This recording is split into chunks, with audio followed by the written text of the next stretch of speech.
Hello, dear Family First family. Welcome to July 15th, 2026 on the Family Life Skills calendar.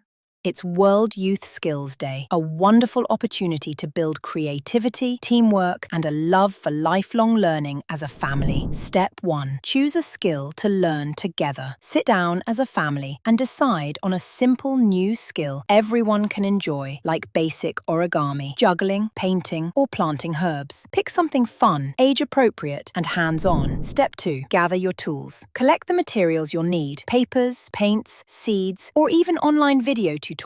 This step builds excitement and helps children prepare and plan. Step 3. Learn and practice as a team. Follow instructions step by step, helping one another along the way. Laugh through the challenges, cheer for progress, and share ideas. It's all about learning and bonding. Step 4. Reflect on the experience. After practicing your new skill, talk about what you learned. How did it feel to try something new? What was surprising, exciting, or tricky? Step 5. Share your skillful moments. Take a fun picture or video of your family trying the new skill and give it a creative name. Celebrate your teamwork and growth. Celebrate World Youth Skills Day with curiosity, joy, and teamwork. Every skill you learn together is a memory made forever. Thanks for joining us. See you tomorrow for another inspiring activity from the Family Life Skills calendar. Cherish today, celebrate tomorrow. Signing off from the Family First team, thank you and all the best.